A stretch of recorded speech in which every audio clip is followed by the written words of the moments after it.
The spaceship blasting off. You're absolutely right. How did you spot that?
if we can make a start here. And we'll go from, all right. Let's see. Necessary truth. Good evening. Hello, Anthony. You've been here a few times now. That is a spaceship in the first chart. Okay. Jeffrey's here. Oh my gosh. You must be getting very close. Yep. Yeah. Hello, Esther. Good evening over there in Crazy Buffalo. The test is coming up soon for Jeffrey. Yep. You got this. Yeah, Jeffrey, you're a very diligent character. You've got everything that's required. And here's my take on it. I'm just gonna comment, okay? I'm not gonna forecast the future. I'm not gonna comment on like how tough or how easy it is to do this test so you can be certified to do all this what is it, import-export management stuff with materials, stuff in and out of the country, ports or whatever it is. Since it seems to me like it's a government related thing, I mean, you have to get certified. Like if you're one of those people who, you know, have to watch out for the airplanes coming and going from airports, air traffic controller, or if you're some kind of highly specific administrator in some sort of department. Also, if you're going through any kind of government certification, in my experience, and well, it's mostly to do with observation, but I've helped people and I've had to deal with the government a lot in my life, especially later on. And I'm not going to say this is a good or bad thing about the government or about administrations or bureaucracies in general.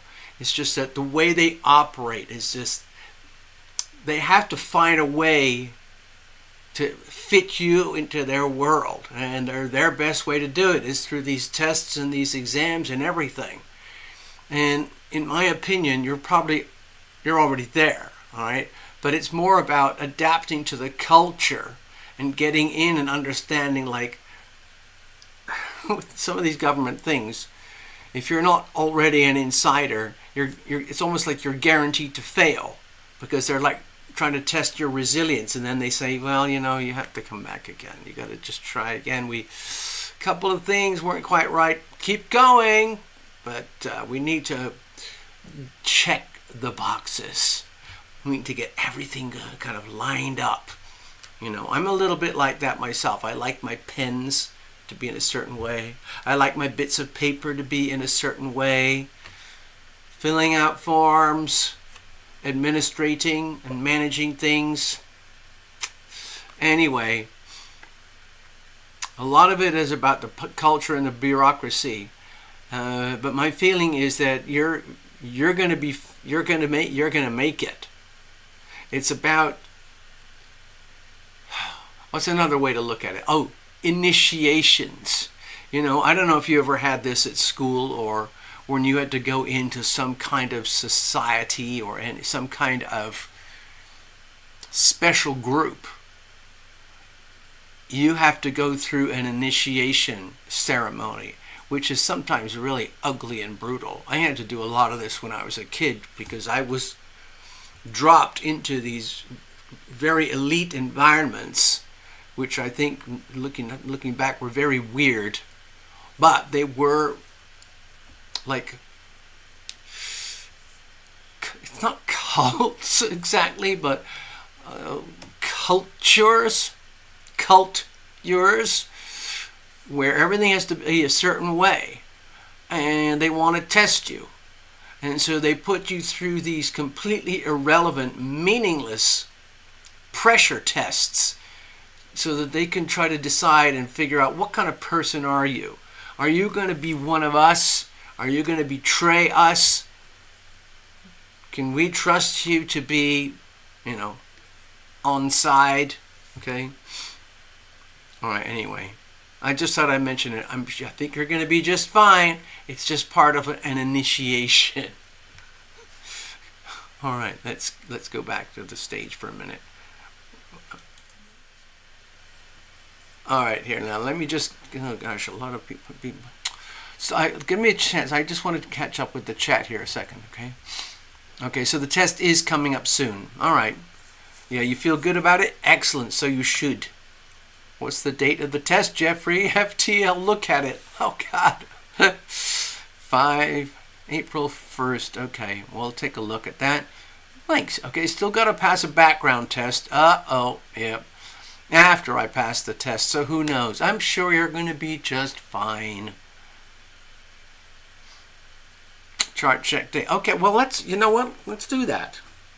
Since we're here, that's what we do on this channel anyway. Give me a second. I'm just going to celebrate that I made it through another day. I almost didn't. I had a really good start to the day. I've been doing medications now for 2 weeks because of my back. And I woke up thinking, wow, I'm not too bad today. And I did all sorts of things. A couple of them, one of them involved moving a very heavy gadget called like a jump starter for a car. It's basically like a small car battery with lots of knobs and dials on it. And that was very heavy, but I used it to fix the tires and so on. And then I decided, well, I'm feeling so good, I'm going to do something I haven't done in a long time, which is make one of my special juice concoctions. So I have this massive Champion juicer. It's an ancient machine, and frankly, it's lived its life. But I got it for like $30–40 at a thrift store. And I thought, oh my God, this is a very rare bargain. So I got it, because normally new they're about whatever it is, $250, $350. It's insane. And that was extremely heavy for me as well. And then I added it all up, and then I wish I'd never done those things, because now I'm back to where I was earlier with the spinal issues again. I can't take any meds now. I have to wait till tonight. Otherwise, I'll be useless. I'll just be all dumb and dopey. Useless. So I'm just going to cruise through like I do many times anyway. All right, let's just okay, this is today's chart. We'll come to that in a minute. Let's just have a quick look over at. Actually, you know, this is going to be a little bit tricky because, I mean, I could sort of do it off the charts here, but I'd rather kind of do it from a computer. I can't. Wait a minute. Oh, by the way, we've got a booking already. We thank you, Mr. Ross. Okay, let me put your magic post-it note up here. Get started. I can probably only handle 2 bookings tonight anyway. I'm really not in the optimal condition. Let's have a look. Gregory.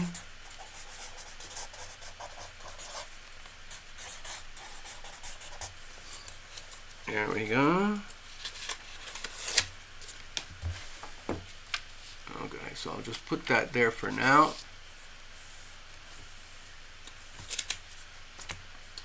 Well, just as a reference point, we're coming up to some, let's say, very, very significant astrological dates that I'm going to talk about in a minute anyway, and they have quite a spread. Okay, the energy field has quite a spread. It's actually going to go out like this. It's going to affect the whole of planet Earth, of course. We're just coming up to a full moon right now. So that after the full moon, the pressure is going to dial back a little bit and things will smooth out. One very nice thing for you, Jeffrey, is that Mercury is going to turn direct. So, for example, if the last 3 weeks you've been spending doing homework and everything, preparing for the testing and so on, you're going to have a green light to go forward. So that's a happy little... Let's mark that. Let's just do that, okay? going forward. And that's going to take you on to May 1st. So that's very comforting. A couple of things that are also happening on May 1st. We've got Venus entering Taurus, which is very sweet. Very, very nice. It's all about the money, honey. Venus is one of the money planets. Taurus is the money sign. That's a nice alignment to have there.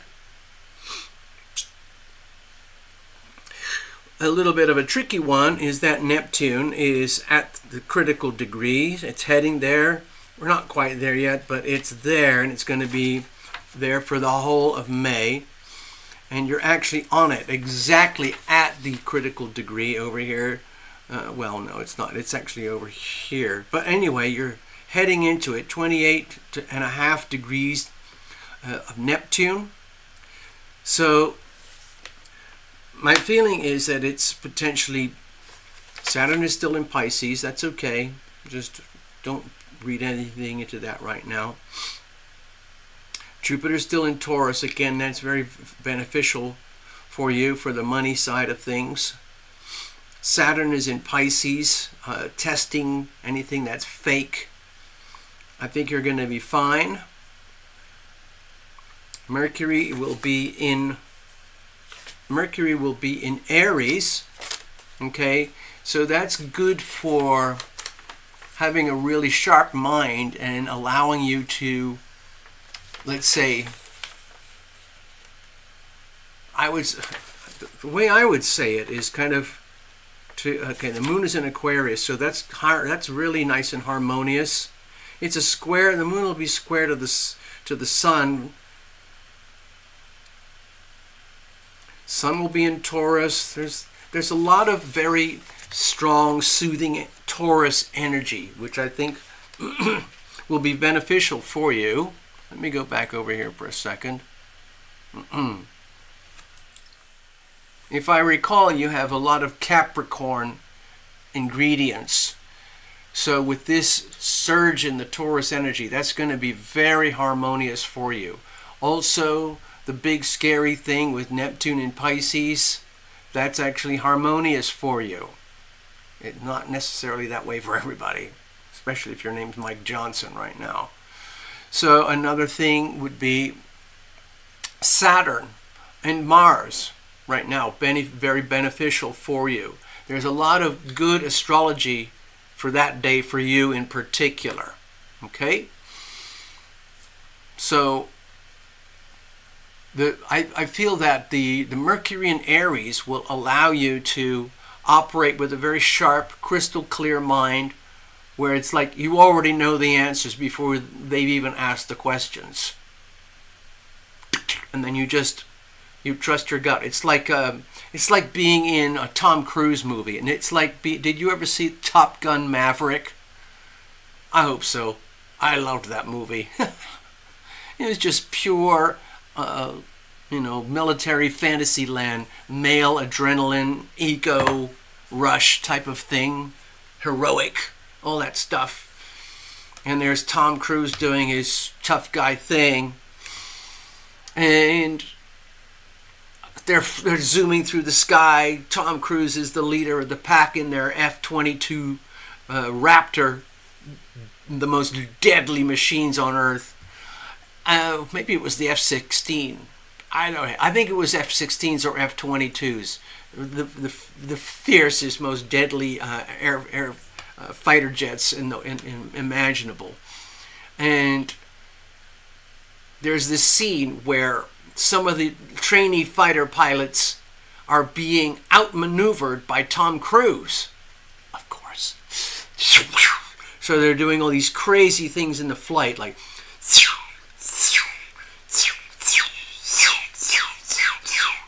and then Tom Cruise backs off, and the other fighters are like, "Well, where the hell did he go? Where did he go? Where's Tom?" And then Tom comes in like this. Anyway, it's crazy good cinematography. And then he takes them deeper and deeper into training land and being tested and tested and tested. And some of the fighter pilots are blacking out under pressure of the G-forces. Some of them are vomiting on G-forces. Some of them are handling it okay. Some of them are doing in these simulated hyper dangerous dogfights. And one of the trainees is like, he's got all the ingredients. Or maybe it was one of the girls. They got all the ingredients. Like, they're on the fighter jet. And they reach a point of critical mass, an extremely dangerous thing. Like, do I shoot or do I not shoot? Or do I engage the enemy or do I run?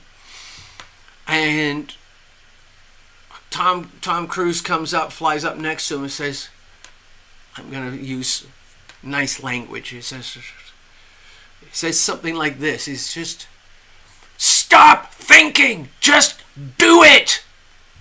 Okay?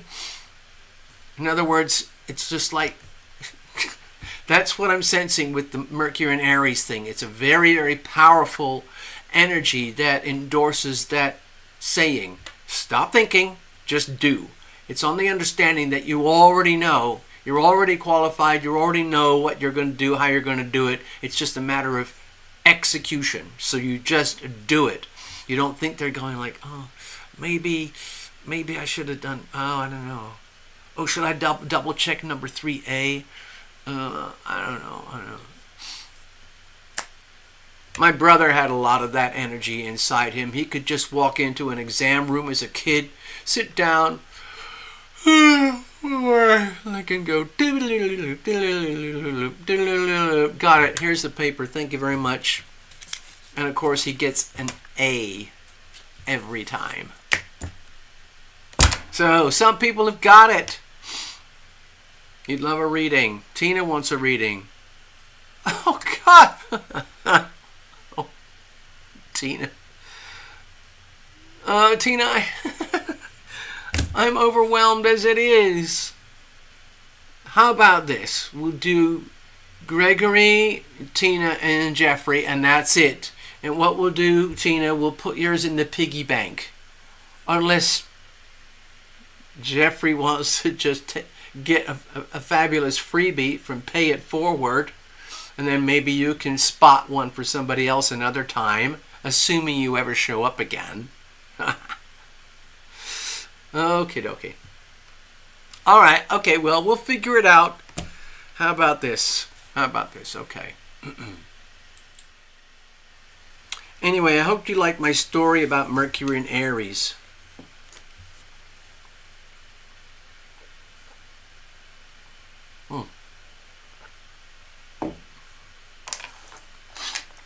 Goose night.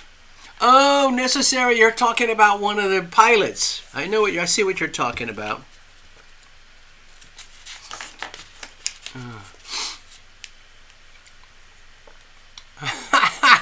Okay, it's a great idea. That's what I'm telling you, Tina. You got one in the bank. Just been busy studying. Okay, so let's go back to the traditional way. If you want a reading, Jeffrey, you know what to do. Meanwhile, I'm going to put Tina up here. I'm trying to cover for you here, Tina, because we're all on a tight budget right now, and you need everything you've got for your situation. You can't. Let's just be. I'm sounding like I'm being really mean. I'm not trying to like. And if Jeffrey doesn't want to do one, don't worry about it. We'll just do 2 readings tonight, okay? There will be another reading on the 28th, okay? On the 28th, Jeffrey we will be here, and that'll be just a few days before the testing, okay? So, you know, if you want one at the last minute, or I'll do one in the week or something. Anyway, Tina, let's put you up here.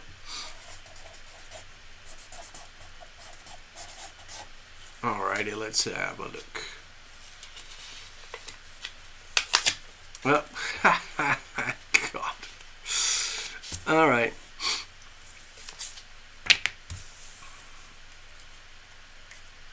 So I want to just show you a couple of my notes here.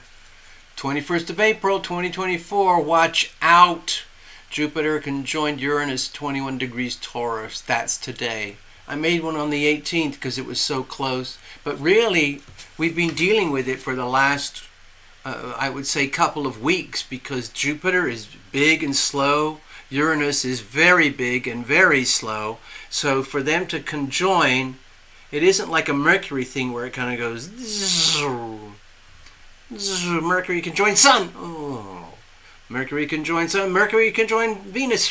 No, it's Jupiter conjoining Uranus. Jupiter still conjoining Uranus. Okay. Anyway, it's kind of a big deal. I've been wanting to make I've been wanting to really go online a lot more frequently and do a lot more shows. It hasn't happened, as you can tell.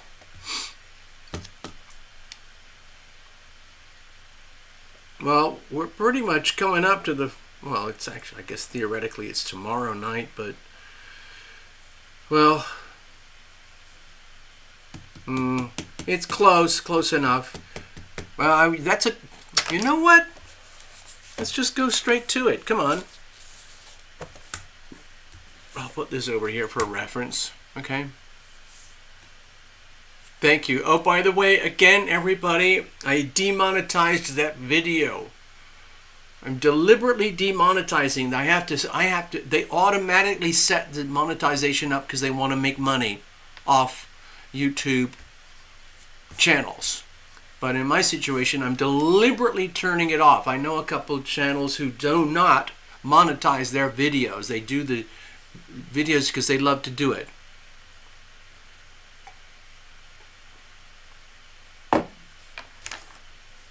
So this is demonetized. So from my perspective, you should not be getting any commercials, any ads on your video. If you do get any, what that is telling you is that Google, YouTube is placing ads here anyway, and they're collecting any revenue that comes out of it. I don't get a dime, not anymore. That's just how it is.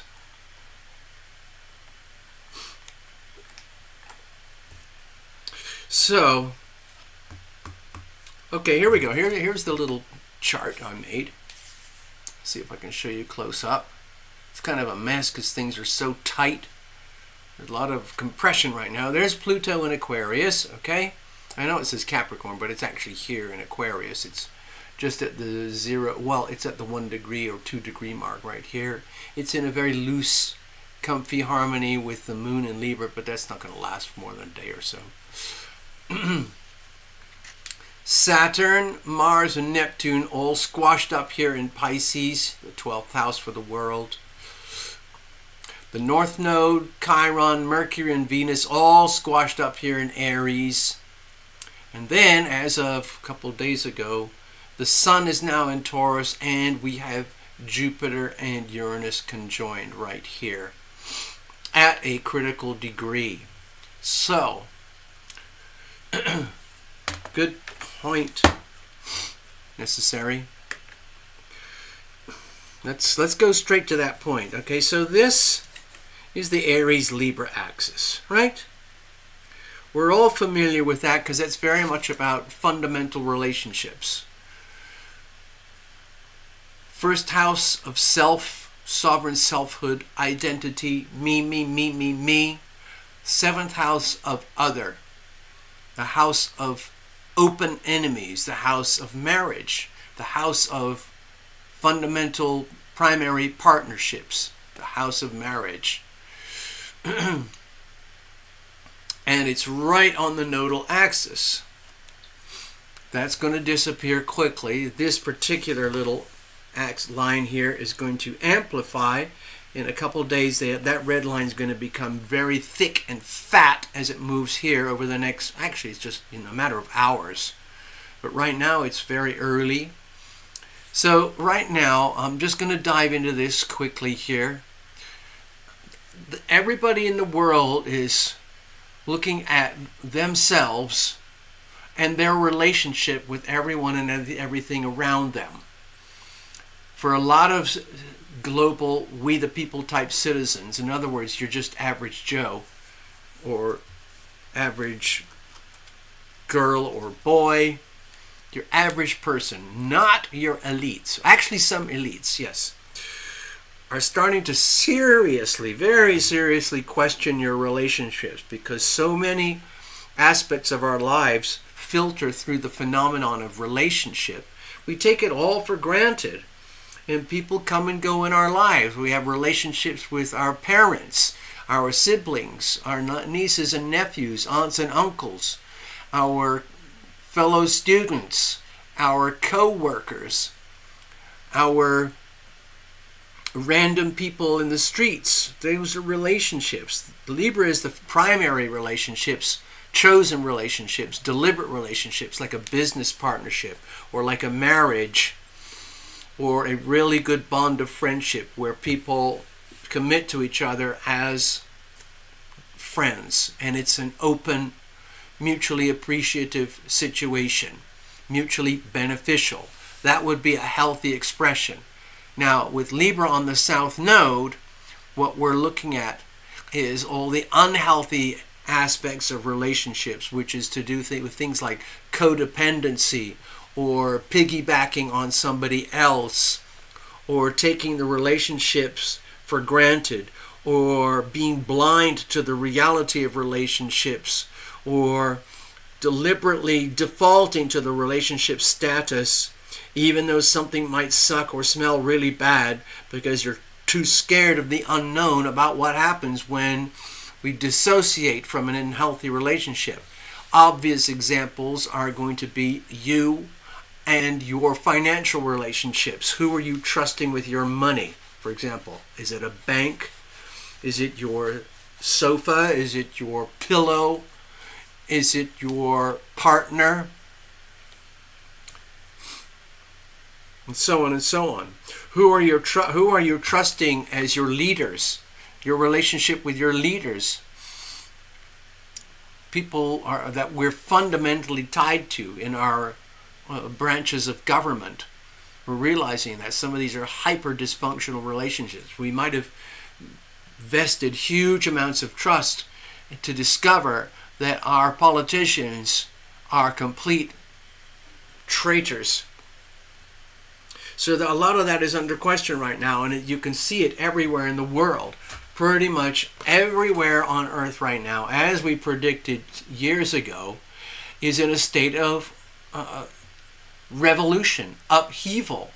And it's just in the opening stages, okay? All over the world, all over Africa, all over Central and South America, all over Eastern Europe, Western Europe, the Middle East, the Far East, everywhere, okay?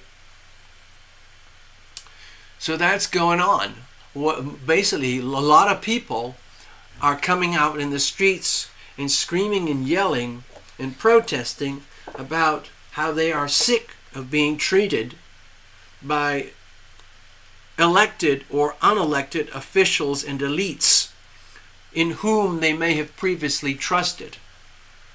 So we the people are getting very pissed off, okay? And this is a 20-year journey where humanity has to go through a very deep, profound process of unshackling itself from the heavy chains and the heavy burdens of an extremely toxic, unhealthy, tragic expression of the Capricorn energy in the last 3 years, well, the last 4 years, where the powerful elites, you know who they are desperate to hold on to their power, and they've already been planning massive, desperate exercises and strategies to stay in their power, but they've been outed.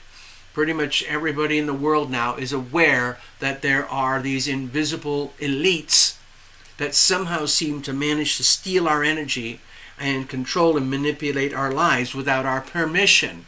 And it feels like imprisonment, invisible imprisonment.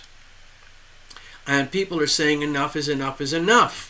We want to be released from the financial imprisonment and the shackles and the deceptions. And over here, of course, we've got Pisces at the critical degrees. Okay, 28.5. It's going to reach 29 soon. Then it's going to go into Aries soon. That's a whole other video. We're heading towards some very, very critical times astrologically at this particular 0 point here. But that's coming up later, folks. Another video.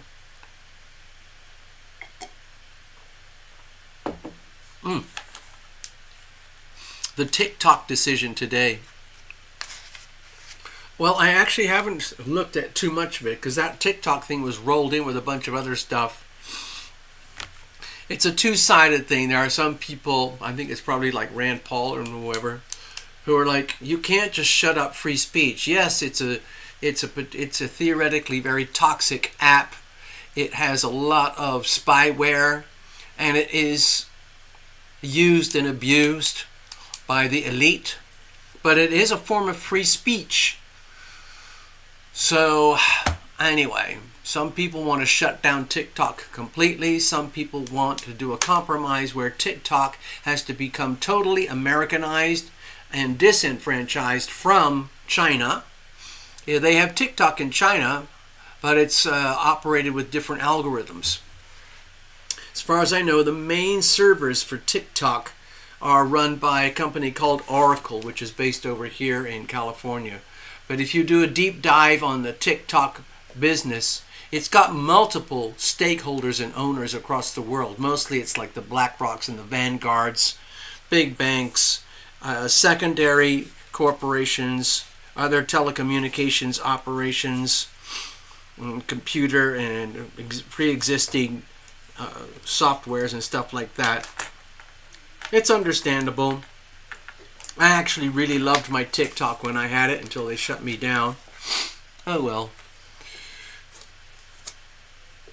I'm sort of on the fence. My feeling is that TikTok should be completely disenfranchised from China. And that little prick who hangs out in Washington trying to tell everybody that, oh, there's no spyware. He needs to be ejected with a firecracker up his butt. And just reorganize the business. Washington can force that to happen. So just get on with it and do it. And just let everybody have their TikTok. Anyway, so I'm just mentioning the full moon, which is coming up very soon. We're not quite there yet because the full moon is going to happen when the sun, which is now in Taurus, is opposed by the moon in Scorpio. So what does that tell us? We're going to be looking at the financial axis, the big, big, big money axis. Okay? Sun in Taurus, moon in Scorpio. So we're going to be looking at some major global financial headlines, and that will be on this axis here. The moon is here right now, but it's going to shift up here into Scorpio, and it's going to oppose the moon. So we're going to, in a few days, we're going to see a big fat red line right here. And that's going to be the full moon in Scorpio, with the moon opposing the sun, sun opposing the moon.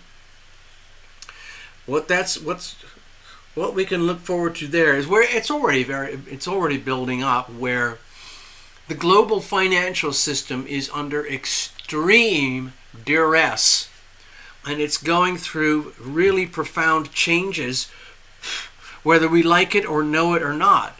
And the people who own and operate the global financial system don't actually know what they're doing, because we've never been at this juncture before with finance or global finance. And I just learned something today. I tried to catch it before I fell asleep. I trust this guy, George Gammon. He was explaining something very strange and weird and new about the existing global financial system, which is actually very hard to understand, but that is the reality. I'll try and explain it as simply as I can. Now, you all know, okay, I'll do it this way. Think of Taurus as the money, the real money, your money, the money that you earn from your gifts and your natural talents, your sweat, your labor, your enterprise. and it's real money. Okay, it looks like paper currency, but it has value in your life, your world, your community. You can take it. You can put some of it in the bank and save it. You can put some in the bank and put it in a long-term deposit certificate of deposit. You can squander it. You can do high-speed trading, like gambling, or you can gamble it, or you can just set it aside, or you can spend it all. You can save up for property and real estate and cars and all that kind of stuff with your money. Thing is, you get paid usually by a digital deposit or a paper check or something like that. So what do you do with it? The tradition is that you put it in a bank. So all that money that's yours now becomes their money. If you read the tiniest of the small print, they now effectively own your money. You have trusted them. It's a relationship of utter betrayal, which you should be smelling already as very, very phony from where we are today. But it's going to get much more stinky up here, because you might notice that there are a lot of huge financial institutions that are very corrupt and very fragile right now. And people are starting to realize that, my God, the people that we're supposed to trust, the banks and the bankers, as the ultimate trustees of our wealth, in other words, it's the safest place to put your money.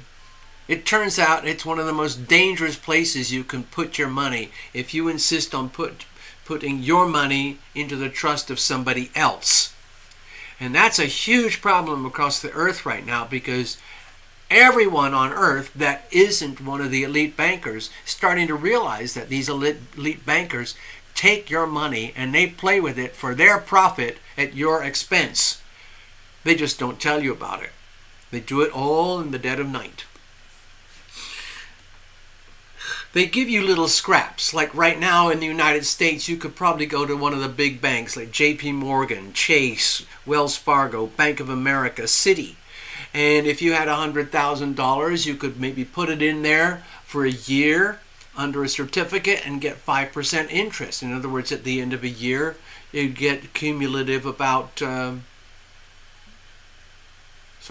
I'm not very good at math, am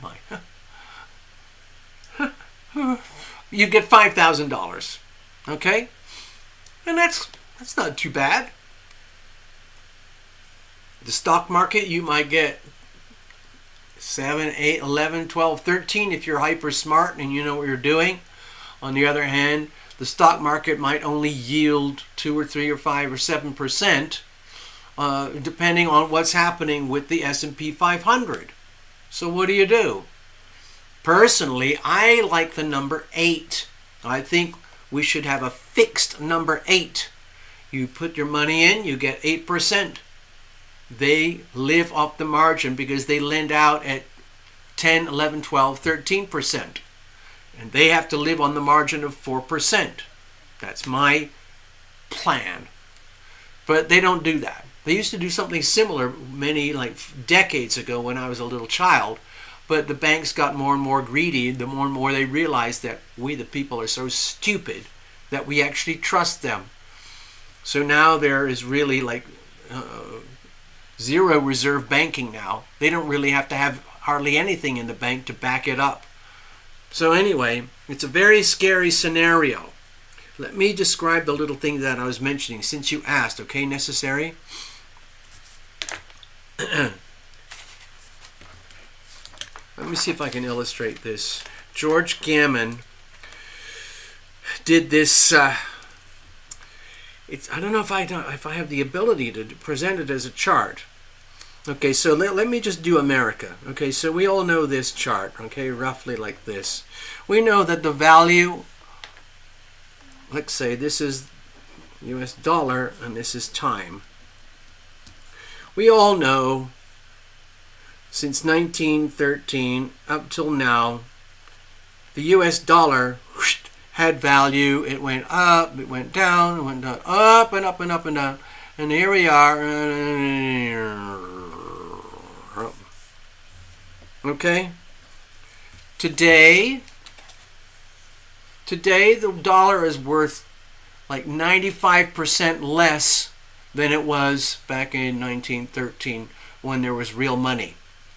1913 is when the United States Federal Reserve, the abomination, was created and formed an alliance with the government. And they discovered through their shenanigans that they could print to infinity and hardly anybody noticed. So they could print money and pay it to themselves through the loop that is actually the U.S. Treasury, the stock market, and the Wall Street banks. It goes in a big loop. So they print more and more money, and the value of your dollar goes down, down, down, down, down. But the actual numeric quantity goes up, up, up, up, up. So in other words, you have to pay more and more and more and more dollars to get the same thing. A house that now costs $400,000 was only about $250,000 3 years ago. Excuse me. What's the difference? There is no difference. The house is pretty much the same thing. So why is that house so much more expensive? It doesn't mean that it's more valuable. It just means that your dollar is more worthless. So you had to have more of them to get the same thing. That's for we the people. However, it works in reverse for the elites because they depend on asset prices going up. So as the dollar value goes down and asset prices go up, that works for the elites, okay? And it's a beautiful game. And we the people are not allowed to participate unless you're deeply vested or you're one of the elites. You can get in on the game a little bit. But anyway, let's take this and stretch it out across the world.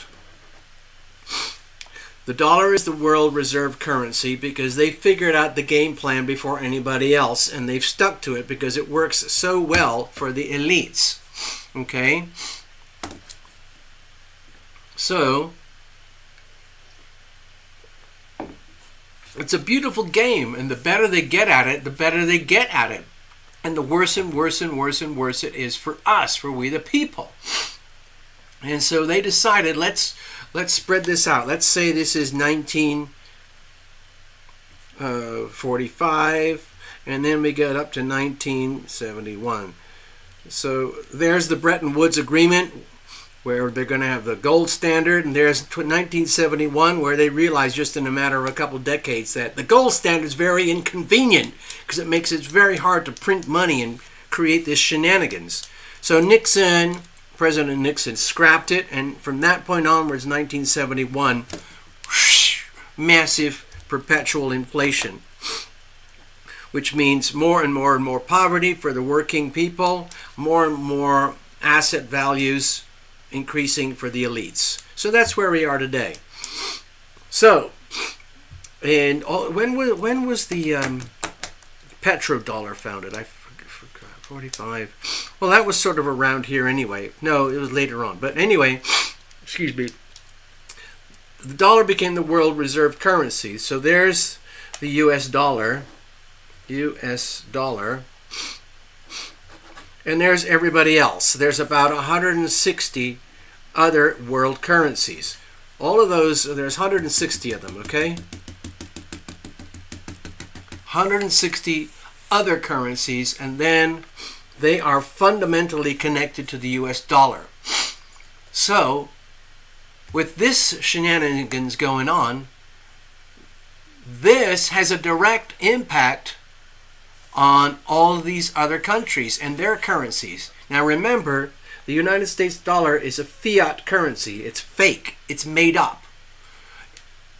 The only value that it has is by decree, by declaration, by somebody very high up in the elites, like the Treasury, the Federal Reserve Bank, and the President of the United States says, we have a strong dollar. The dollar is bulletproof. You can use it for anything. You can buy a truck. You can build rockets and missiles. You can buy a house. You can buy Coca-Cola. Whatever you want. The dollar is supreme. It is universal. And so they spread it all around the world through global trade. So every other country in the world stashes dollars. Why do they stash dollars? US dollars. Why? Why? Why don't they just hang around with their own currencies? And there's the euro, there's the pound, there's the yen, there's the Swiss franc, there's the German franc, and on and on and on and on and on.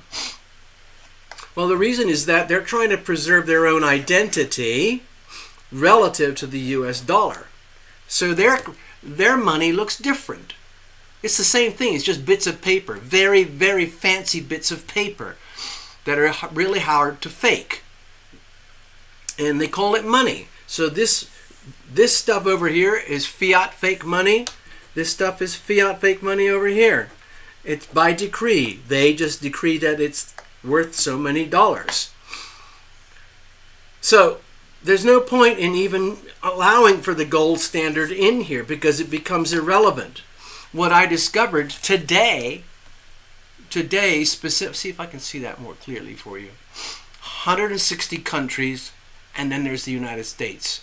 So, and that includes China, by the way, okay? So, when the United States dollar moves, okay, over here, going tight in, just a fraction up, fraction down, fraction up, fraction down, all these other countries watch their currencies and how they are affected by the movement of the dollar. Uh-oh, the dollar's going up. That means our currency is effectively going down. Oh no, what are we going to do? We have to print more money. So it becomes this bizarre dance between the United States dollar and the rest of the world currencies. And what a lot of these countries realized over the years, since 1971 especially, what they realized is that as their own countries go up and down politically, economically, over years and years and years, the value of their currency goes up and down relative to the dollar. And some of it is extremely unstable, like Venezuela, Colombia, Sri Lanka, Lebanon, Turkey. Where else? There's lots of places. China. China is in extremely deep trouble right now. And so what they realized through global trade, cars, wheat, flour, movies, guitars, I don't know, anything that America makes, or makes it in China then sells it elsewhere, whatever they're doing, the trade has to go back and forth. And in order to create harmony, these are living in a dance where if America raises interest rates, it makes our dollar stronger. If we jack up interest rates, everybody wants to start putting their money into America because they can earn better interest by putting their money into America rather than into their own crappy economy. So that distorts the world economy and the world finances. So guess what? The American elites, they exploit that. Ha ha ha. Hoo hoo hoo. So it's a method. Anyway, so what these folks realize is that we better stash dollars. And a lot of these countries, especially if it's a small country with a lot of instability, a lot of times the only thing they use is the dollar because it's the most stable thing. So it's a kind of a very weird phenomenon in that China, for example, wants to be like this. And they want to use a gold standard between the BRICS, Brazil, Russia, India, China, South Africa. And there's a lot of gold in there, and that's great. And their idea is to stabilize using gold. But would you trust a currency that's backed by gold when it's operated by these tyrannical, totalitarian, communist regimes that stack up lots of gold? I know I wouldn't. I certainly would not trust them. So what happens is they all hoard dollars. They don't want to let go of their dollars. So that creates more stability and back here with the reserve currency. And so there's a lot of people, of course, who are shouting for years, it's the end of the world. It's the end of the world. You better have gold. You better have silver. It's the end of the world. It's the end of the world. America is going to disappear and dissolve. But It's an amazing story. Please let me continue with the story because it's a very, very big deal story. It's very important to understand. So the author of that video I'm talking about, he went on a big road trip for a few weeks over here, right in the middle of South America. He chose Argentina because Argentina has had catastrophic finances recently. So he thought, well, I'll take all my money. I'm going to go hang out. I'm going to go on a road trip from the west coast of Argentina all the way up and down, in and out, all the way over to Buenos Aires. And on the way, he decided, what I'm going to do is I'm going to bring American dollars with me. I'm going to bring Argentinian, I think it's pesos, and I'm going to bring gold. Gold coins, tiny, tiny gold coins, big, big gold coins, everything. And he just went around like a tourist. So, oh, hey, I want to buy some tacos. Oh, hey, I want to buy a taxi ride over to here. Oh, I want to buy a hotel room for the night. And each time he went over there to try and do a transaction, he says, do you want American dollars? Do you want Argentinian pesos? Or do you want Bitcoin? Or do you want some gold? I've got lots of gold. Look at that, gold. Nobody wanted his gold. Nobody would touch his gold. Nobody would touch his Bitcoin because they don't have the electronics and the sophistication yet to do it. So they don't really want their pesos because the Argentinian economy is extremely unstable right now, with Javier Milei trying to stabilize it against, decades of 40 years of communism and crippling inflation. So guess what? Oh, I want the dollar. So all the baristas, the taxi drivers, the hotel keepers, everybody on the journey, they all took his American dollars. And they were so happy because it's hard to get them. And guess what? They hoard those dollars as if it's gold. Right? So here's the point. This has never happened before in history of money. Money is not currency.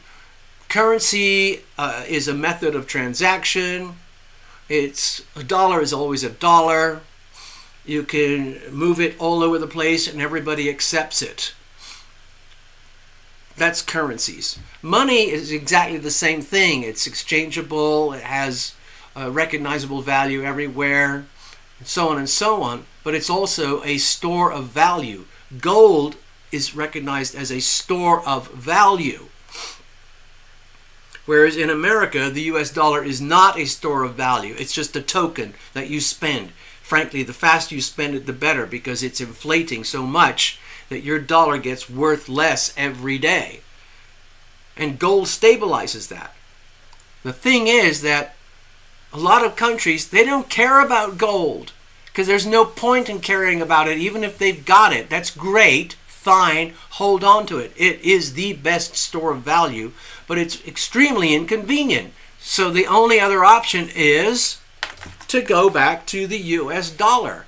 So what does that do? That reinforces the US dollar as the global reserve currency. Despite all of this corruption, insanity, financial theft, thievery, and despite the fact that we've got now $35 trillion in debt, it's like, it doesn't matter anymore. It's just a number on a computer. Nobody cares. So long as they can get their paper dollars, it makes the American paper dollar look clean. I mean, it's insane. It's absolutely insane. It's like the biggest magic trick on earth. So guess what? The United States is taking full advantage of this reality. Even though, in other words, all these countries, they treat their US dollars like gold.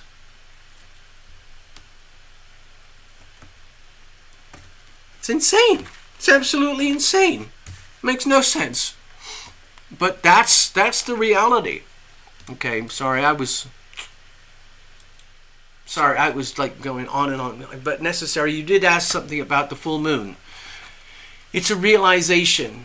It's a wake up. It's kind of a shocking awakening, because remember, Uranus is in Taurus and Jupiter is right there, and now the Sun is in Taurus, being opposed by the Moon over there in Scorpio. And to me, it's like this shocking wake up call, like, what the? Everything should be falling apart. But America just keeps grinding on. They just keep printing. Here's the thing. They lie, cheat, and steal. We already know that. So Jerome Powell, the big boss up there at the Federal Reserve Bank, is telling the public that we've got this under control. We've got to manage inflation and interest rates and get it just right. Okay, so we're doing the best we can. We're doing the best we possibly can for you, the American people. We're on your side. It's bullshit. Because behind the scenes, they're doing something completely different. They have a new invisible hidden program behind the scenes, which is allowing them to print infinitely more money and stick it back into their huge laundromat over there on Wall Street and the United States Treasury and the stock market and the stockbrokers and BlackRock and Vanguard, State Street and Blackstone. It just goes around and around and around and around. But we don't know that they're still doing it, because they've only figured it out recently that they can keep this game going. Because everybody knows we can't reconcile $35 trillion in debt. It's impossible. So all the other countries are saying it's impossible for us too. We can't reconcile our debt. So let's just pretend. Let's just work with what we've got. So that's what's happening. And the Americans, the American elite is saying, this is fantastic. We're just going to keep it rolling. 35 trillion, who cares? 37 trillion next year. 39 trillion the year after. 40. Doesn't matter. We just keep printing.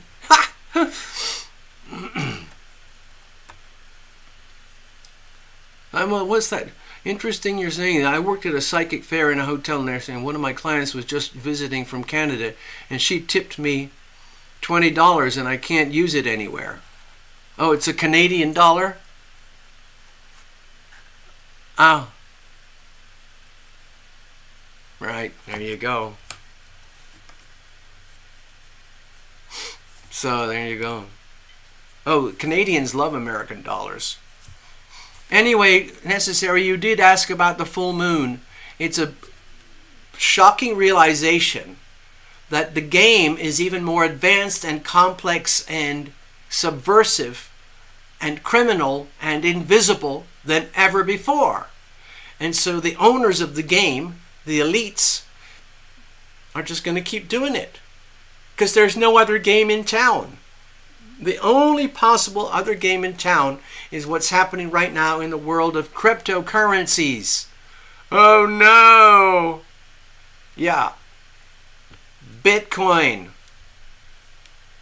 Ethereum, and a bunch of others. I'm doing a lot of homework on this so I can understand it.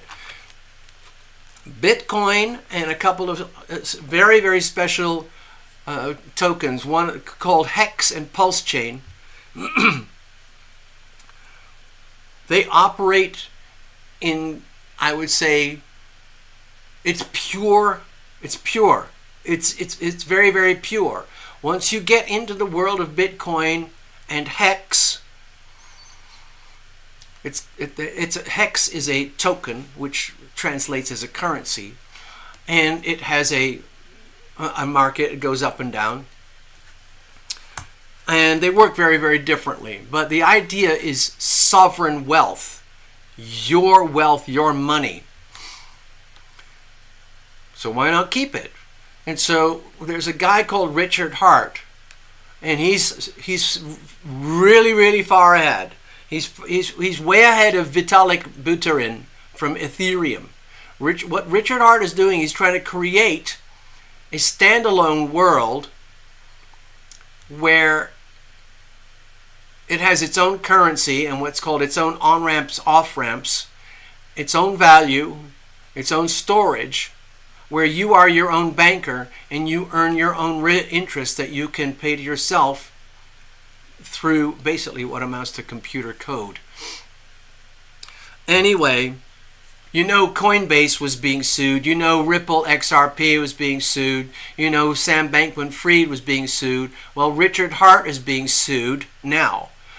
And the SEC is finding it extremely difficult to pin anything onto Richard Hart, because Richard Hart is way ahead of these guys. Way far, far ahead.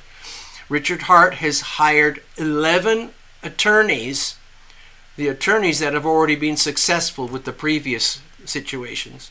And Richard is doing an extremely good job of defending and protecting himself in the world of sovereign wealth. Bitcoin, Ethereum, XRP, Cardano, Hex, Pulse Chain. Effectively, what Richard Hart is doing, he is educating the SEC. He's educating Gary Gensler and that crowd.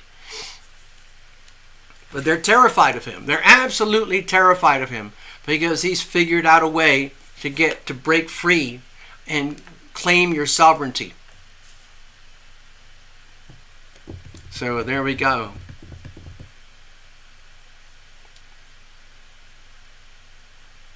Gregory's saying it's like 2008 all over again. Okay, Gregory, going back to that money stuff, give me a second. It is something like 2008 all over again. Now that happened over here. Okay, right over here. Was it 20? It was that 16, 18 years ago or something? Right over here. That's when Pluto was in 0 degrees Capricorn. That's when we had the massive expansion of the American financial system, like it's going to go on forever. Optimism on top of optimism on top of optimism. And then kerblam, all the debts imploded, just like what's happening in China today. Everything imploded. A lot of the big banks collapsed and they imploded. And what happened is Barack Obama basically paid them off, bailed them out using billions of dollars of taxpayer money so that the banks could just go back to what they were doing. So the lesson was never truly learned. There was a massive financial hiccup, but then they went straight back to what they were doing before with the same old shenanigans. Okay? Same old thing over and over again. They got away with it once, they got away with it again, but this time around I think it's going to be very scary and different. So, what's happening over here, over the next 20 years, there's going to be massive financial revolution, especially in the first 5 or 10 degrees of Pluto over here. Especially over here. There's tremendous pressure to reformat the global financial system to include things like Bitcoin, and which is genuine wealth. Okay, Bitcoin is more or less like digital gold. It really, truly is. But of course, that's a real problem for the digital bankers up here. But it's not going to stop. So, in a few weeks, the Sun is going to conjoin Jupiter and Uranus. So there's going to be some massive financial thing happening on the global headlines. Perhaps China Central Bank implodes. Something like that. Who knows? Central Bank of China. I wouldn't be surprised, put it that way. China is in extreme duress, extreme difficulty with this Pisces stuff going on here, but that's another movie. Okay. So, okay, how does this affect each of us individually? Well, way down here, where we are with the little people, basically you, me, and everyone else out of the 8 billion people on Earth, we're over here. Up here, it's just probably, 100,000, 50, 100,000 elites and bankers across the world. And all the conspiracy theories and all those scary, I don't know what to call them. I just call them the elites now, otherwise I'll get into trouble. But anyway, we're here, they're up there, and the gap is getting bigger and wider every day. And that's a problem for people like me and Richard Hart, who I just mentioned, and a bunch of other people who are trying to restructure the global financial system. Because that's what's happening here. Shock and awe. Radical innovation. Uranus, the planet of shock, innovation, genius. It's happening in the financial world. So this is very much to do with the healthy expression, which I believe is going to be radical new cryptocurrency developments over the next 5, 10, 15, 20 years. At which time this game will start to implode and it will be replaced by a more, instead of having an extremely pyramidal global financial system, in other words, the pyramid, you've seen those conspiracy theory pyramids. There's the United States at the very, very top with the all-seeing eye. This is the global financial system. It's a pyramid of power, wealth, and money. At the top is the US dollar, okay? And then there's everybody else down here, okay? This is a problem for people like me and Richard Hart, because I want my money, my USD, to retain its value, okay? I don't like this game where my dollars become worth less and less and less. So Bitcoin and Richard Hart and a few others are trying to figure out how to turn it around, okay? The evil side, because there's always going to be a shadow expression, the shadow expression of this energy here is going to be the elites and the bankers who are going to do everything they can to try and introduce, guess what it's going to be? I'm going to write it here. See if you can guess what I'm writing. Can anybody guess what I'm writing here? The shadow, evil, dark expression of this incredible opportunity astrologically is this. Central bank digital currencies. That is their secret weapon, incredibly powerful weapon to entrap us forever into this system. People like myself, Love Triber, a bunch of you here, Richard Hart with Hex, and the Bitcoin people and Ethereum, they already know that. So that's why they're trying to figure a way to get rid of this. But nevertheless, this is coming. It's going to be forced on us, okay? So be prepared. Hide some cash in your sofa. Buy some gold. Buy things of value, things like water, tools, important computer gadgets and components, good shelter, things of great value. Anyway, so there we go. So that's what's coming up. You asked, okay, NT, so because I'm probably not going to make a video on that day. Anyway, that's coming up. We're dealing with this right now, and this is coming, okay? This is very extreme on the charts. This is very extreme on the charts. But it all turns into one big blur, because it's all happening simultaneously, because we got such a compression of planets in Pisces and Aries and soon in Taurus. Okay? Okay. Look at that. Anyway, I hope some of this made sense. Hope you guys get something out of it. How does this affect you and me? Again, I know I'm not a financial consultant. I've got so many, I don't want to call them problems. I just want to say issues of my own trying to deal with this. Ever since I've been a little kid, I've been fiercely aware that there's something very stinky going on. So I've always tried to operate in a world that is about my sovereign self, my sovereign wealth, where I have as much custody and ownership of my own wealth, my own talents, gifts, assets, resources, money. But it's been a hellacious journey. Sorry. I'm going to put that over here. Oh God, hold on, give me a second.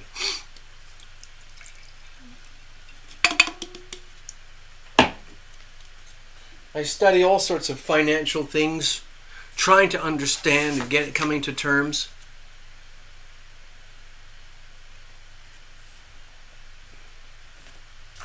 Trying to come to terms with all of it. But it's very, very difficult because it is kind of a game, and the game is utterly, completely rigged. Okay, I'm going to tuck these away, and we're going to get on with the actual show itself, so we can do our readings and so on, okay? All right, give me a second. I've got to sort of kind of get organized here.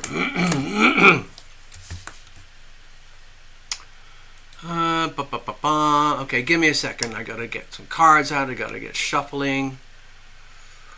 How am I gonna do this?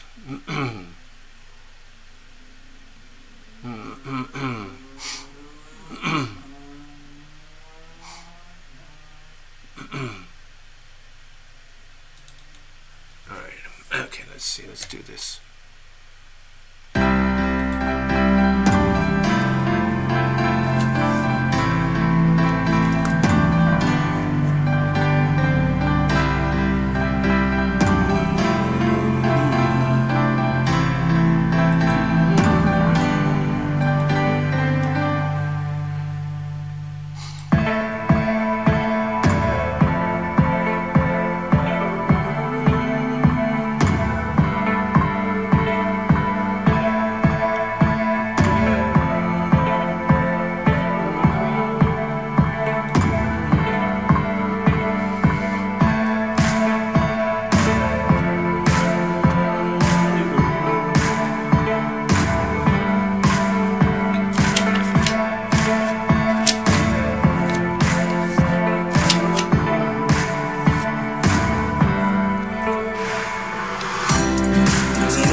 I just remembered something I wanted to mention.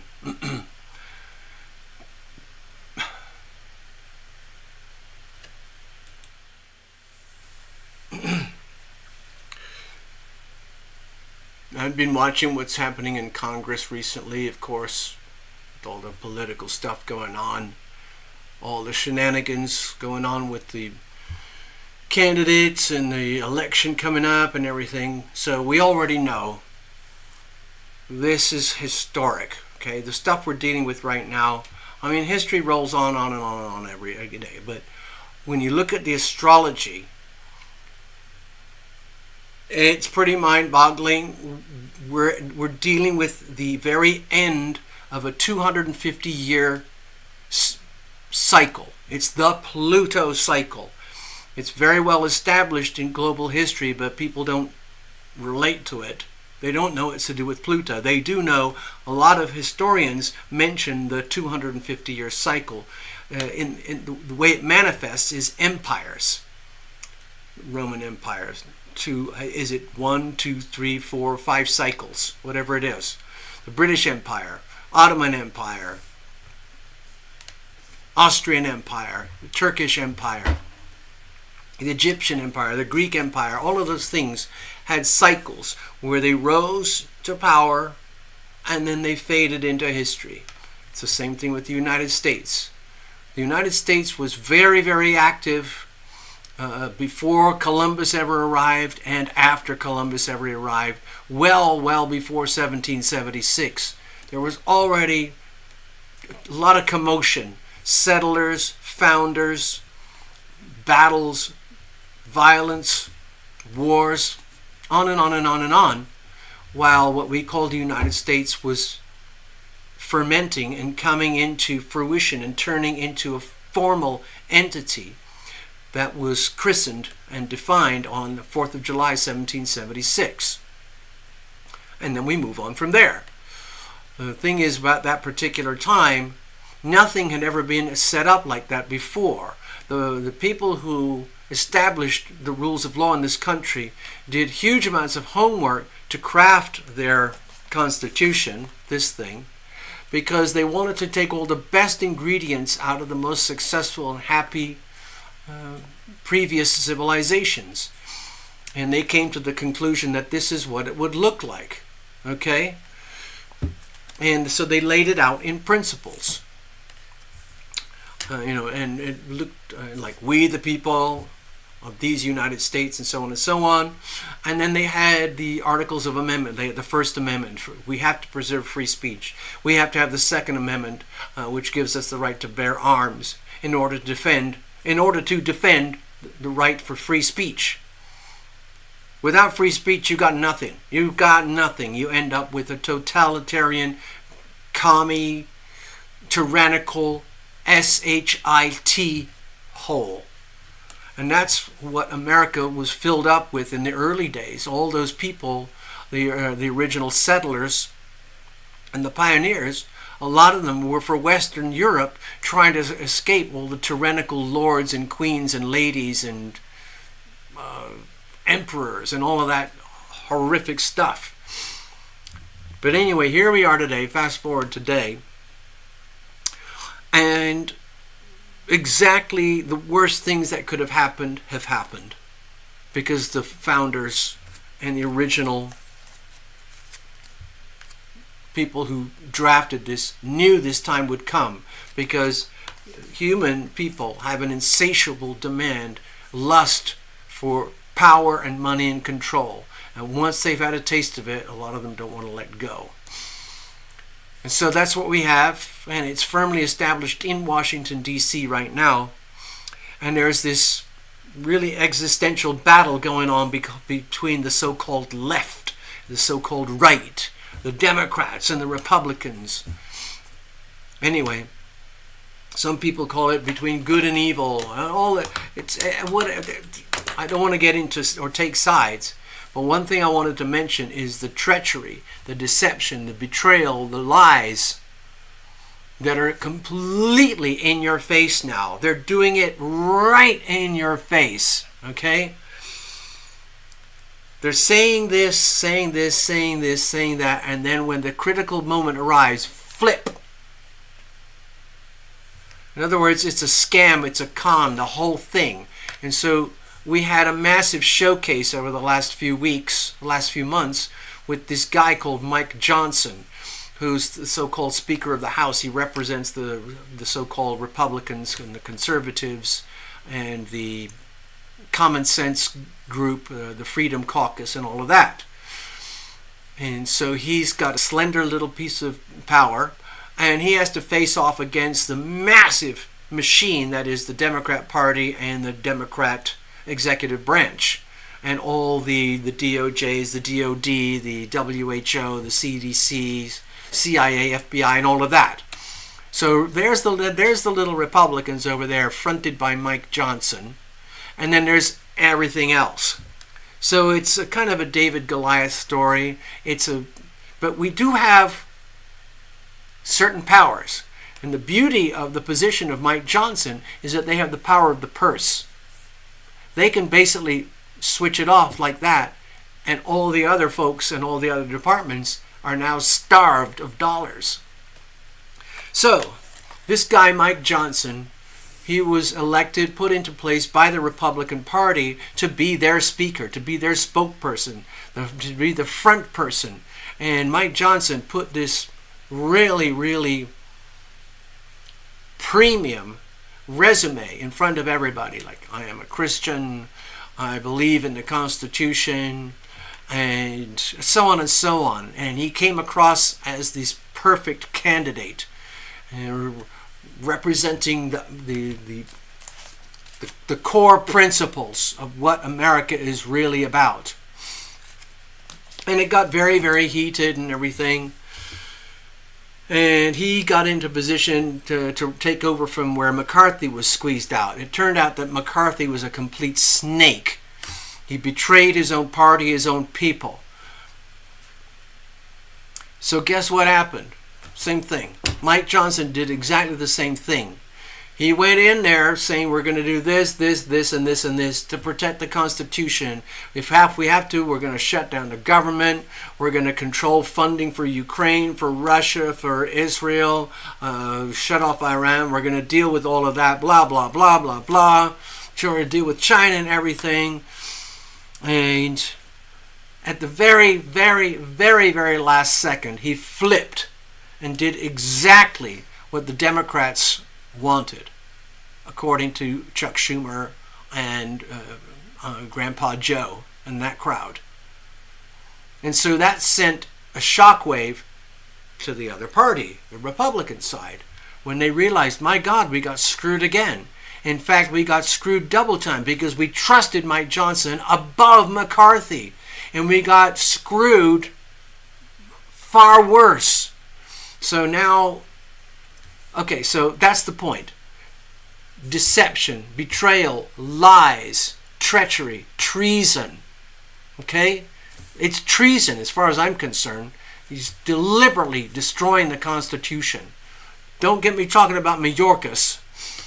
Anyway, so I want to quickly do this before we get to the reading. Okay, Gregory? Thank you.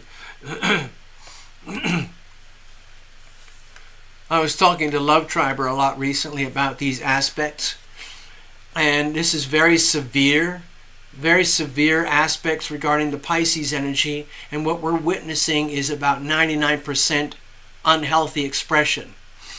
The healthy expression would be things like, rescuing a little dog, saving an orca whale, even if you risk your life. It might be helping a family friend member or something who's in dire straits because they got injected with something that's actually evil, even though they might have thought it was good. The healthy expression would be love anyway. Being loving and being loved, okay? Pure love. Pisces on steroids.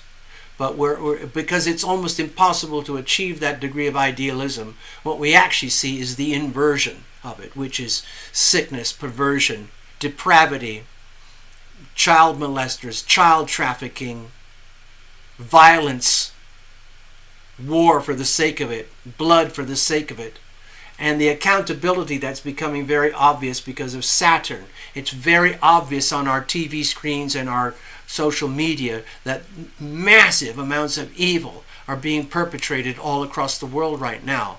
Even the guy I was just talking about, he walks around looking very, proper with his suit and his tie and his smile, and he just did a classic example of treachery and evil. So he epitomizes Neptune in Pisces, 28 and the 29th degree, the crisis point. He's a classic example. And it leaves everybody like me in a position, what do we do now? Because if he gets pushed out, things are probably going to get even worse. So I don't know what's going to happen, but what just happened this week with Mike Johnson made me vomit. Totally vomit. Made me want to go up to Washington, D.C. and do bang-bangs and things like that. I'm not one of those people. Don't worry about me. Don't report me, okay? I just wanted to mention that because I was going to talk about that earlier. This stuff is very, very stinky. It's like black mold. I was trying to describe it to Love Tribe. Or what's happening in Washington, D.C. is like everybody in the world is realizing that Washington, D.C. is infected with black mold. It's like black mold on top of cancer. And it's everywhere. The White House is a beautiful building. The Congress is beautiful, beautiful, incredible buildings. But they're infected. Some people think, let's just blow it all up and start again. And I think in some ways that's actually what's happening. We're looking at some form of demolition, thank you Pluto, over the next 20 years so we can demolish the depravity over from here, destroy it, pulverize it, and restructure something brand new and radically amazing and different that serves the people instead of the elites. Anyway, thank you for listening to me. Yeah, Anthony, mold, black mold. I was talking to Love Triber about it, like if you live in certain parts of America where there's very high humidity and lots of rain, it's common to have black mold on a house, especially if the house was built long ago and it's been cherished and loved or maybe partly ignored over the years. Maybe it's got a few layers of paint and wallpaper. It might look really pretty on the outside, but if you're a homeowner and you're thinking, shit, I got to get rid of this place, man. It's riddled with black mold. The house is worthless. The only thing you can do with it is demolish it and rebuild. But I lived in it for a long time, so I'm just going to put some paint on it, make it all pretty, make some cool photographs, put it on Realtor.com and Zillow.com, and I'm going to sell it. And let the next person worry about it. And I'm going to bribe the house inspector to ignore the black mold that's buried under all the paint. That's kind of an analogy to what I see is happening right now.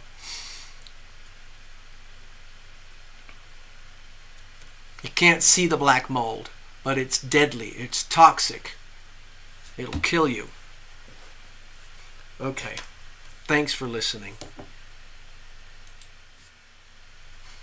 All right, Gregory. So you can ignore all the video up to this point because now is your moment. You can fast forward if you're watching this later in the day. Actually, I think you're here. Yes, you did get to it. Yeah, okay. Anyway, let's have a look. Thank you for your kind donation, sir. Let's bless this deck, bless every single card, bless the whole channel, bless the whole platform. Why not? Even though it's demonetized. Why not? Blessing my enemies, blessing the ones I love. Yep. Bless the computers, the monitors, the cameras, the lights, the microphones, the softwares, the electricity, the soda, the caffeine in the soda, the sugar in the soda. I love it all. I am loving, I am loved. See? That's how it works. All right, Gregory, what kind of messages do we have for you here tonight?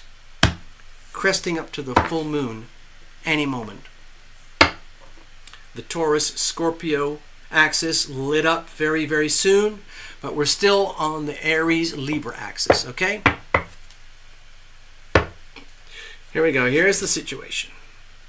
Here's the challenges. Here's how we're going to handle things.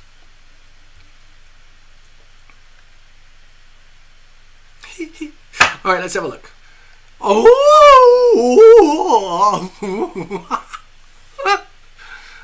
Oh my gosh. You've got the Ace of Cups. What a fantastic, beautiful card. This is a card of sacred opportunity. It makes me feel like it's just a very beautiful, gentle reminder, dear Gregory, that you are awesome. You are the epitome of loving and being loved. Yeah, you're just a dude who walks around with a hat and sunglasses, and you have a life, and you go here, you do things like that. You've had your ups, you've had your downs, but at the very, very, very deepest core of you is an instrument of the healing power of love. You might not even think of yourself that way because you would be an unconventional instrument of the healing power of love. In other words, you don't walk around looking like a priest or a guru. You don't hold seminars out in the desert trying to get people to worship you and give you all their money and get some sex slaves while you're at it. No. You're a living example of the healing power of love. You transmit and receive. You receive the healing power of love, and then you transmit the healing power of love. And the thing about this card, this is just simply a reminder. Like when you're out in the world and you're looking at trees and cars and roads and people and activities and whatever, and you see this and you see that. And even if you walk by a shop or something, you see yourself in the window, you're not going to see this, okay? But what this card here is telling you is just don't forget. This is just a very sweet, gentle reminder that in case you had forgotten, this is an immense privilege, but it's also an immense responsibility. And it's an immense gift, okay? And your angels and heaven and the archangels just want to remind you, okay? I see this card as a reminder. It's just a sort of like a post-it note on your forehead, like, hey Gregory, just a reminder from your invisible friends that you are actually the embodiment of the healing power of love. You bring it in and then you bring it out. So you are loving and you are loved. Now, it doesn't mean you're ecstatically happy all day as though you've been stoned and drunk and had all your favorite drugs and all your favorite activities all at once. No, it just means you're you being you, but you're being you in that particular way, which is a classic example of be loving, be loved. You ask for the healing power of love to fill your body, mind, heart, and soul from above. You own that energy, and now it's like an asset. It's like money that you can spread out there, and you share that. So that's who you are, what you do. It's just, okay, the Ace of Cups is basically a reflection. Okay, it's a reminder, it's a reflection back to you that don't forget that that is your core nature. Okay, don't forget, Gregory, that's how it is, for better or worse. Now, it doesn't mean life's going to be easy, because in some ways it's a grave, heavy responsibility to be an instrument of the healing power of love in your own field. But that's who you are, that's what you do. Anyway, let's get back down to earth. What's the situation? Let's have a look here. Gosh, more cups. Well, it looks to me like this is an indication, well, now that this makes so much more sense, and we're going through this evolutionary astrological time warp right now, what's wrong? We might as well just keep going. So in other words, now that you've got this sort of, you've got it down here, you got this, like you got this. This is sort of like built into your DNA. It is no longer just something nascent inside of you that's starting to bloom or blossom. This is fully matured, like a full-blown, beautiful plant or tree or something. So the question is, oh, gosh, that changes everything. If that's really my true nature at the core, what am I supposed to do with that now? Well, it's actually very, very simple. You just keep going. You see what I mean here? It's just you become the embodiment of the healing power of love, but this is the healing power of love in action. You're bringing love into the world as an instrument of the healing power of love. And that's your day job. Like when you're out and about doing things, it's like, it may be very difficult, but once you've become this way, it's like a certain level of mastery, where it starts to become on autopilot. But this is a reminder that you're already there, and anytime you, let's say, deviate from this resonance, it would feel like pain or hurt or suffering or hollowness or emptiness or sadness for you personally, physiologically. So how do you get around that? Well, you have to continue to commit to radiating your energy, your aura, at these ultra high frequencies of love. Okay? If you think of love as an energy field. And so that puts you in a position like, wow, I may not know what my day job is anymore, but one thing I know for sure, I'm going to have to continue to be an instrument of the healing power of love. Okay? So be it. I am guided. I am protected. I'm just going to go for it. And wherever that leads me, that's where I am. Now, what are the challenges here? Because this is very, very ultra high frequency Neptune stuff going on here. This is healthy expression of Neptune. Okay, let's have a look. What are the challenges here? Okay. Okay. With the Lovers here. So, this is going to sound really contradictory, okay, Gregory? What I'm sensing here with the Lovers card, I'm just going to call it out. When you're operating at these kinds of frequencies, ultra high frequency, okay, where you are an active instrument of the healing power of love in the way I just described. In other words, you're just you being your most optimal you at the highest frequencies of love, where if we could see your aura, it would have that beautiful soft pink magenta glow with a little bit of blue here and there and a bit of gold. And that's what you're radiating. And once you have reached those types of frequencies, guess what happens? It can start to be a lonely place sometimes if you have certain expectations about what love and life and relationships should look like rather than how it's actually manifesting.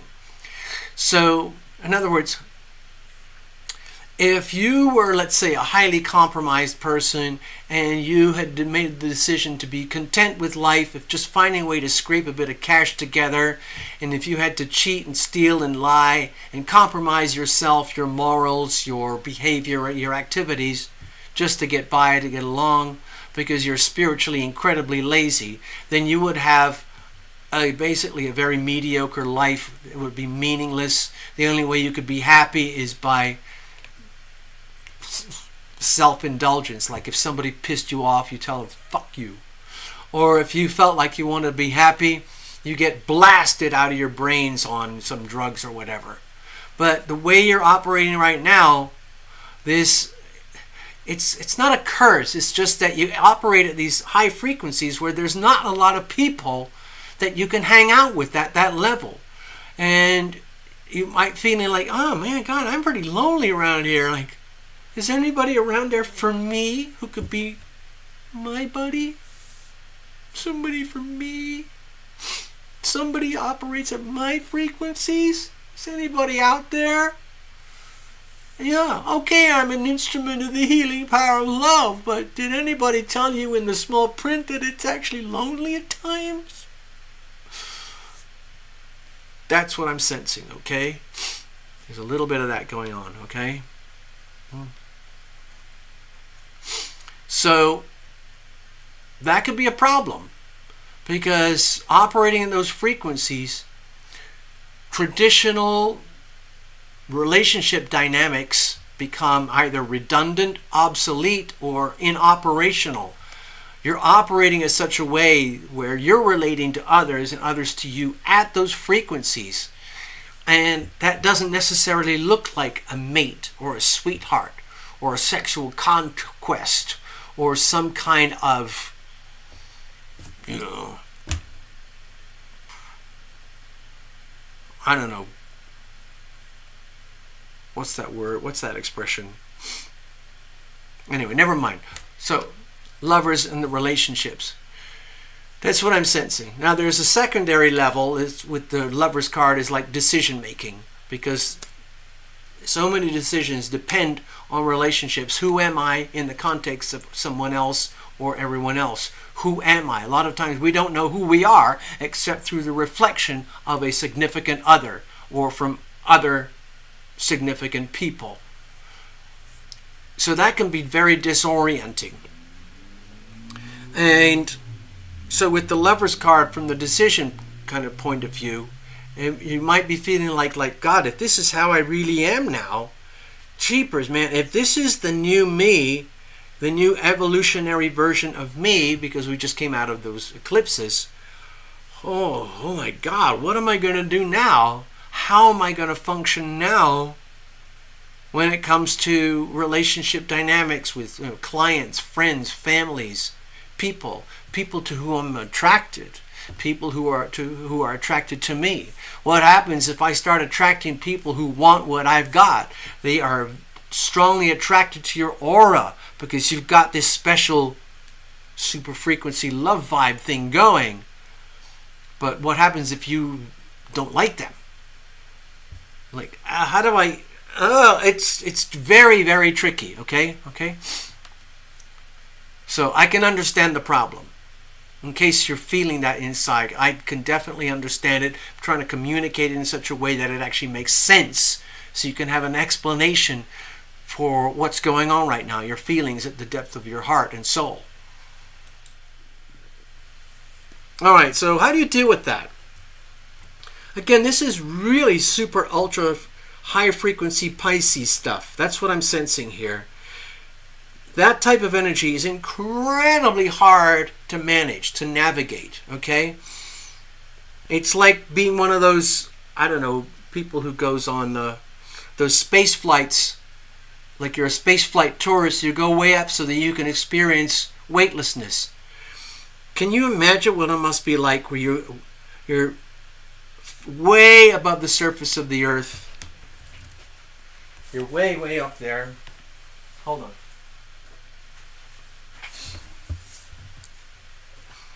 There you are. There's Gregory. You've just taken a Virgin Atlantic type of space ride to outer space where they take you up and then they go so far up that you become weightless, like you're an astronaut in orbit or something. Stay there for a few minutes and then you come back down to Earth. That's like a once-in-a-lifetime experience. And that's kind of what I'm sensing is going on here. When you're operating at those frequencies, you've had a taste of it. You've seen the life in the world around you from those frequencies, from those extremely high levels of operation. It changes you forever. And you have to come back down to Earth. How the hell do I function back here down on Earth now that I've had this evolutionary change inside of me?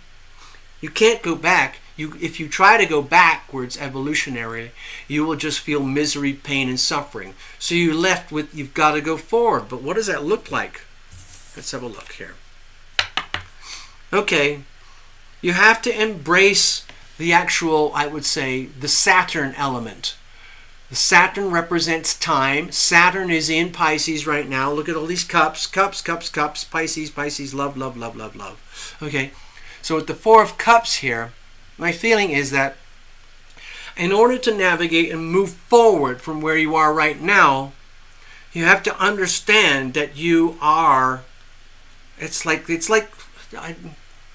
don't let this go to your head, but it's like being an angelic being, okay? Where you have to operate in the much lower frequencies here on the surface of Earth with things called people and jobs and houses and gasoline and food and bills and all these things that happen on Earth. But you're operating from the energy of heaven and love. So in order to move on, in other words, this is not just a switch. In other words, oh, there's Gregory Ross, and then there's Gregory Ross, the new model. It's a transition. It's an evolutionary thing. So in order to move forward, I feel it's necessary to embrace and understand that it's okay to feel perhaps sad, lonely, despondent, a little bit tragic at times, when you realize, like, my God, this is how I really am, and that's great and that's wonderful and I'm so glad. On the other hand, there's a part of me that misses the old me, where maybe I like to do this or that, and that was enough for me. I had a relationship with this or that or that or that person or place or thing, and that was enough for me. But you've moved, you've grown beyond that right now. So that it looks to me like the way forward is to understand and accept that every now and again you might feel sentimental about the past. But dwelling on the past is not going to help. And so the little miniature cup here, this, to think of this as like going full circle. If you think of this as a little tiny miniature ace of cups, it's still there being presented to you as a gift, just like this. Okay, so it's just a reminder. That's the old me. I was loving, I was loved, I was loving, I was loved. Did it work out the way I thought it would? Maybe not. Oh, I better move my attention. If you keep focusing on that, you'll condemn yourself to endless little bits of sadness and misery. So just refocus over here. Okay? Energy flows where attention goes. If you focus everything here, you lose all of this. Okay? So it's just, this is happening simultaneously. So this is just the way forward, is to embrace the Four of Cups. Understand that you're going through this transformational transition, and this is the new you. You are the embodiment of love, the healing power of love, the highest expressions of Neptune Pisces energy, okay? Wherever that lies in your chart. Thank you very much. All right, looks like you're getting a secondary reading, Gregory, from the one and only Love Driver, here tonight on TarotLumination Live. Yes. All right, Gregory, thank you so much. I hope you got something out of that while you're getting your secondary reading. That's double duty awesome. So I'm just going to clear the decks here. Okay. And then we're going to read for Tina. Tina's probably off having a nap, or if taking care of the dogs, or doing something around the house. Let's have a look here. Alrighty. Tina, you are up. I have to do a little bit of shuffling, folks. So.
All right, Tina. Tina, you are up. Just checking. Okay, I see you. I see you there. Okay. All right, Tina. Let's just dive right in. Okay. Secondary readings. Yes, all on the side there. Might as well make the most of it while you can, while you're here. Now, I think you put a few notes way back earlier. Tina, just give me a second. I want to see if I can find. It was something. I remember you said something in there.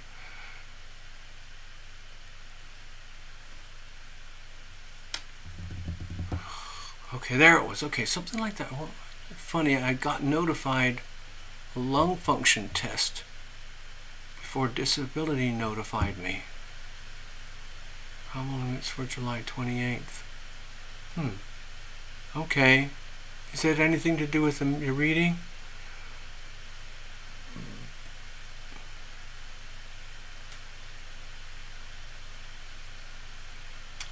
All right, no, okay. Let's just, okay, we're fine, okay.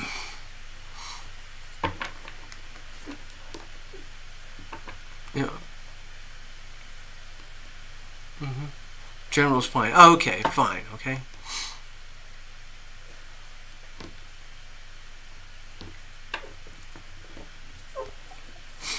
All right, Tina.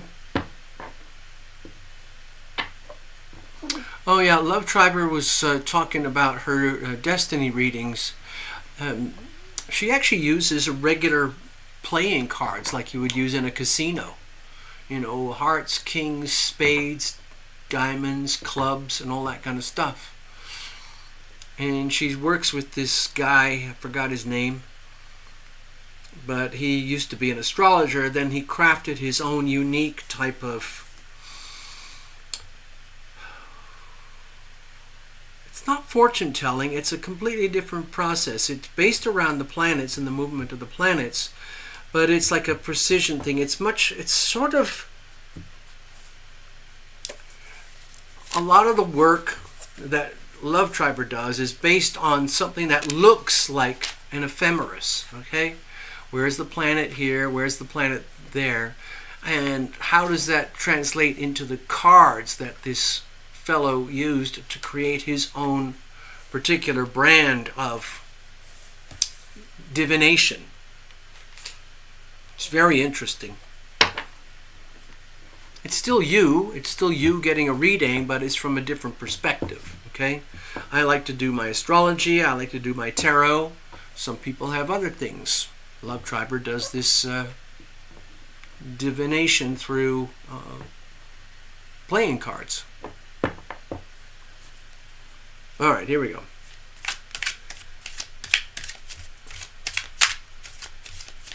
All righty.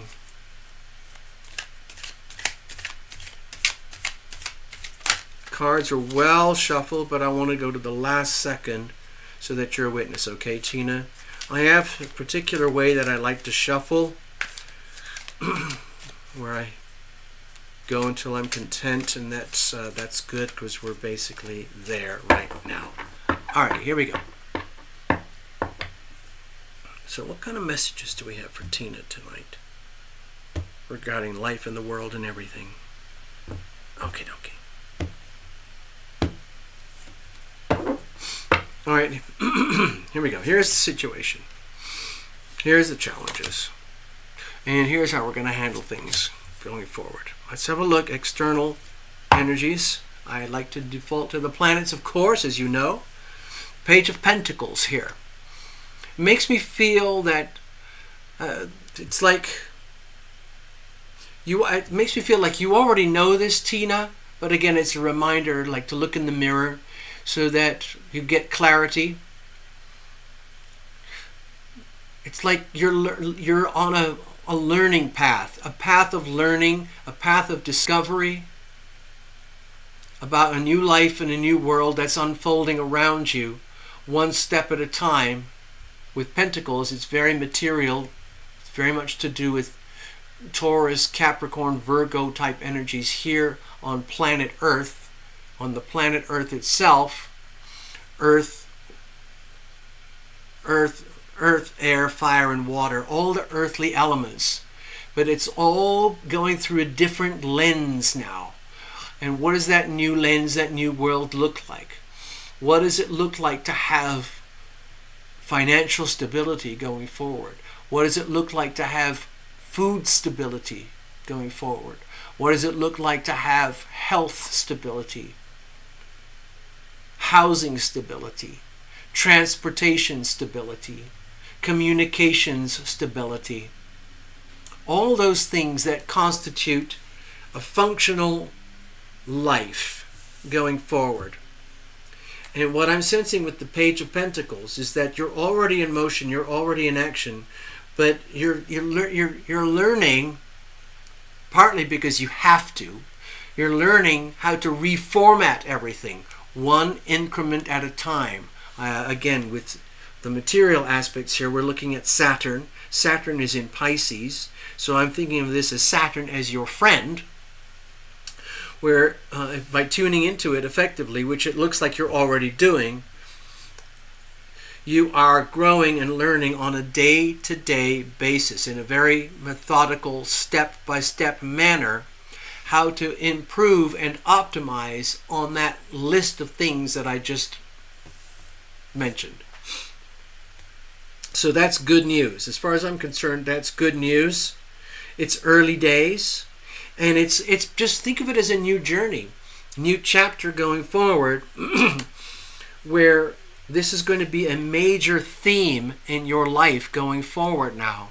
It's like seeing everything from a new perspective. But doing it in a way that, okay, I'm just going to get a little bit, I'm not going to tell you how to live your life.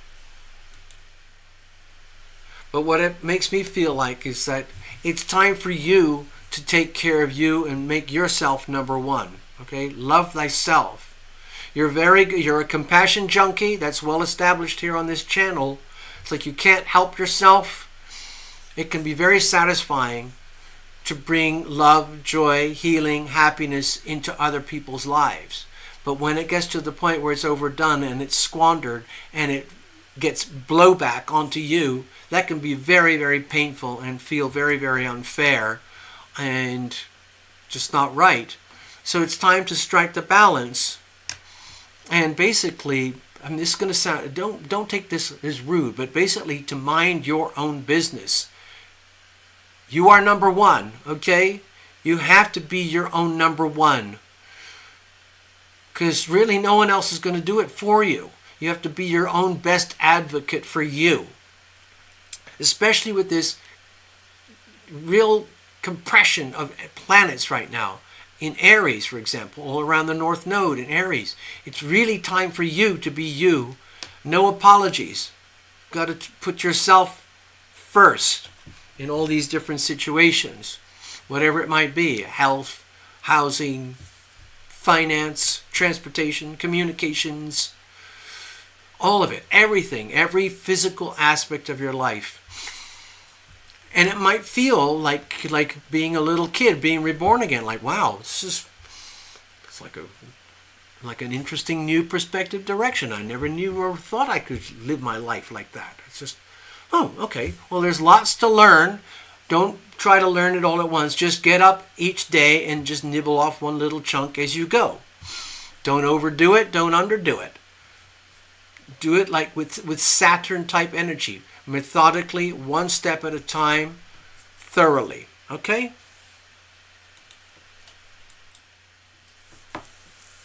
All right, so let's have a look at the situation itself. Okay, here we go. More pentacles. So, there's a very, very strong aspect on refining and balancing your personal finances, but it's beyond personal finances. It's really every physical aspect of your life, the material aspects. Of course, we all know that pretty much every aspect of our material life can be measured in money. In other words, the very second you get up in the morning, and you do your business, and then you walk out the door. Let's say you drive somewhere to get something and then come back. Let's say you need some dog food, or you need some more supplies for remodeling, or you need to get the car tuned up, or something like that. The very moment you step outside the door, you're spending money. All right? Oh, I want to take a break. I need a cup of coffee. You're spending money. Oh, I was supposed to do the oil in the car, or get the tires checked. You're spending money. Oh, now that I've spent that money, what's left? How am I going to allocate those funds to the other things? Because I've just realized I'm going to have to get up again tomorrow and spend more money on other stuff. So there's this like accounting that has to go on. And it never ever stops. Money in, money out. Cash in, cash out. I'm not an accountant. I'm not a bookkeeper. Okay, Tina, I don't do that. I'm not trained in any of it.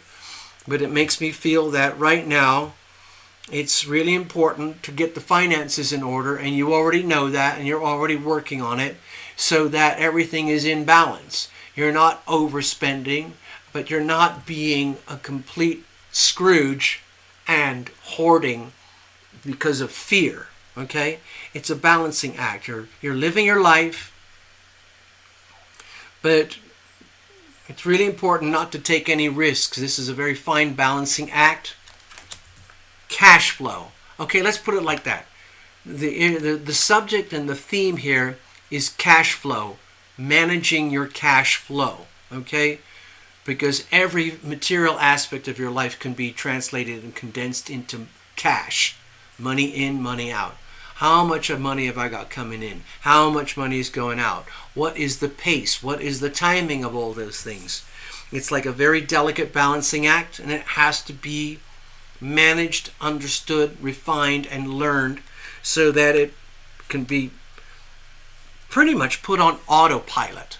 But you're not there yet. You're in the process, okay?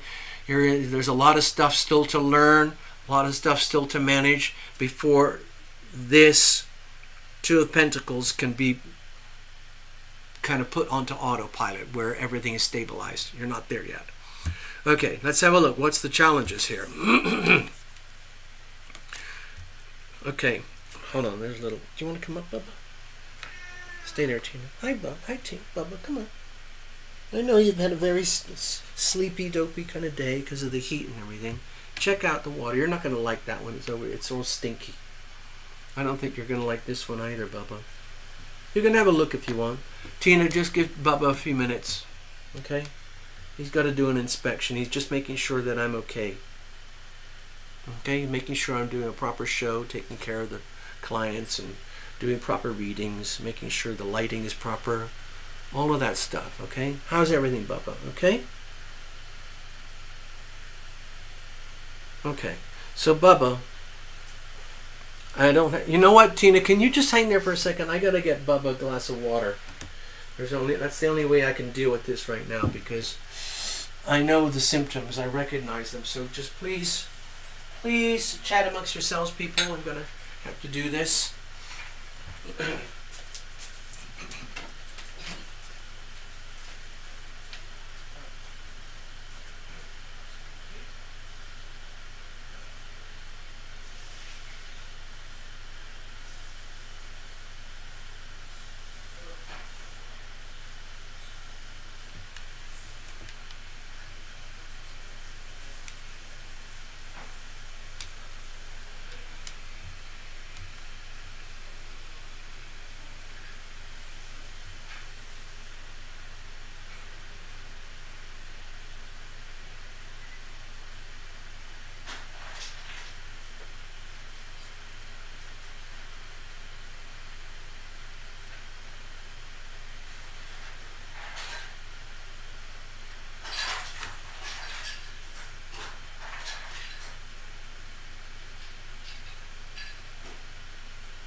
back, folks. Just getting the water out for the guys. Oh, God. Sorry, excuse me. All right. Boo Boo, come on over. Bubba. Bubba. All right. Okay, well, he'll make it when he makes it. Thank you for your understanding and tolerance. Jeepers. I'm sorry, everybody. Whew. Goodness, okay.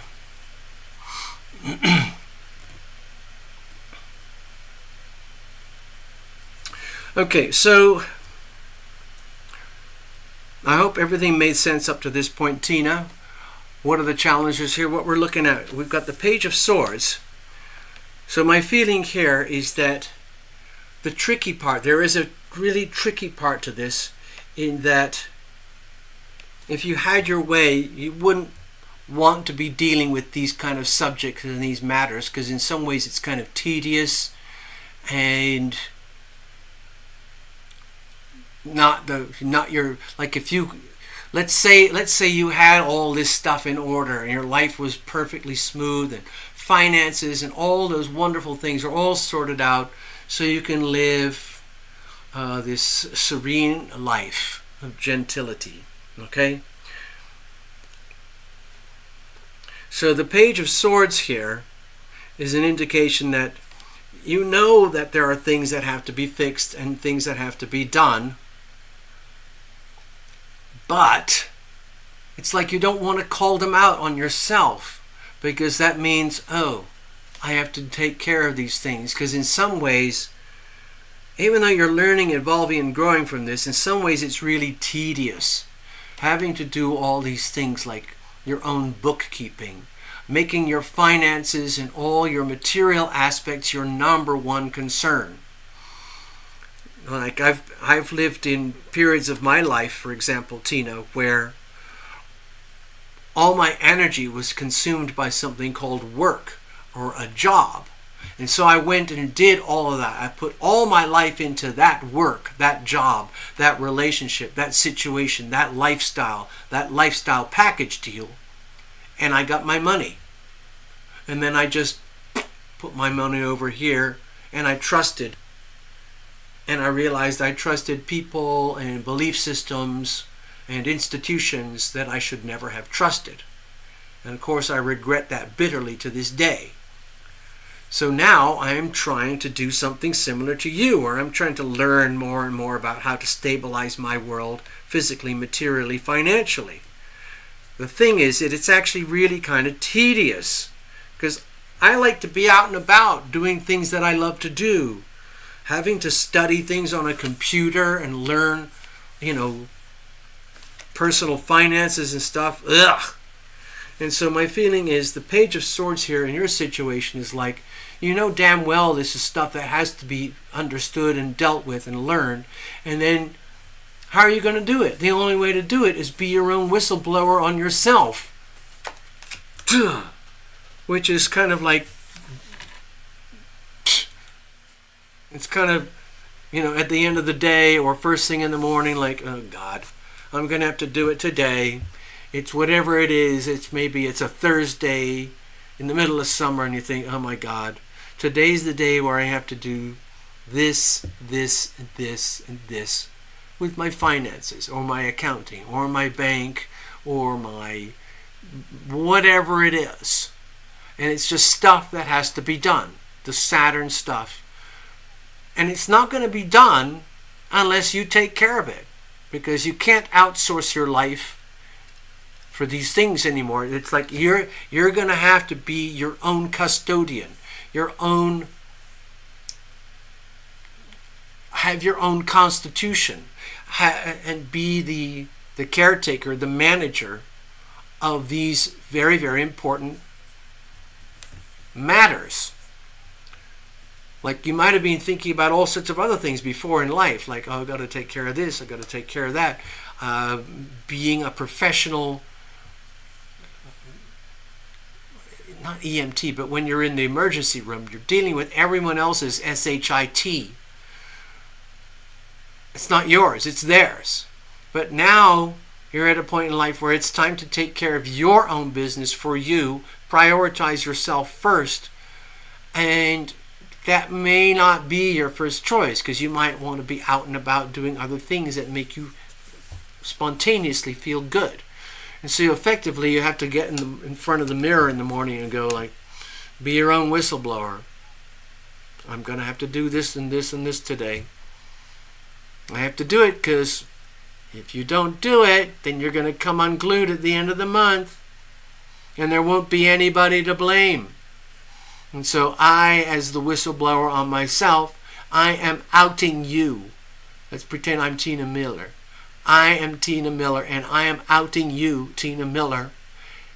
If you don't take care of that stuff, it's bad for Tina Miller. So you got to take care of it. All right, Tina Miller? Okay, Tina. I hope that makes sense. You have to be a whistleblower on yourself. You have to out yourself. Okay. All right, so how do we deal with this going forward? Oh, okay. We've got the Page of Wands here. So in a way that brings some relief, okay? So going forward, instead of allowing yourself to feel down and out because of some of the tedious nature of some of these things that have to be dealt with, instead, you reformat yourself. You look in the mirror because you've just been a whistleblower on yourself. Okay, the way I'm going to deal with this, I'm going to put a smile on it today.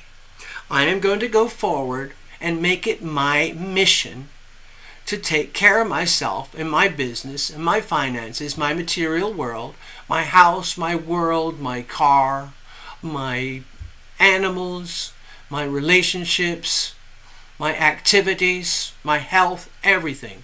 I'm going to make it my mission, and I'm going to make it fun. I know my tone of voice didn't sound that way, like, I'm going to make it fun. But that's what I'm sensing here with the Page of Wands. And then you can learn from that. And then this ends up as a positive feedback loop. The more and more you learn, the more and more, let's say, skill sets you have, the better you become at managing your life, cash flow of life. And then that feeds on it. So this starts to fade away, and this becomes a positive feedback loop. And you start to realize, actually, you know what? Fixing that financial problem over here actually felt kind of satisfying. That's pretty cool. That's a new form of satisfaction, of fun, of entertainment. Okay, so what else needs fixing? Then you go back to here. Okay, Tina Miller, I'm looking at you in the mirror. Tell me what else needs fixing. Out me. Go on, I dare you to frickin' out me so I can take care of it. And then it becomes a game. You see? It becomes a game. It becomes fun. It actually becomes fun. It's fun. It's exciting. It becomes fun. This is so cool. I fixed myself. The more and more I fix things and get better at managing this stuff, the better things become. So it makes it more fun, and I can be happier, and I can go along with my mission in life to be me. And so love thyself. Make yourself the most optimal that you can be. And that's the best thing you can do for yourself, which is by far the best thing you can do for the rest of planet Earth. So this is kind of sweet in its own weird loopy-loop kind of way. Okay, I hope that makes sense for you, Tina. I hope you got something out of that. I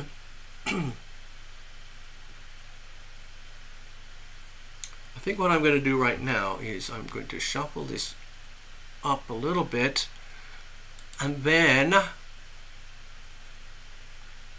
we're going to wrap it up. Let's have a look.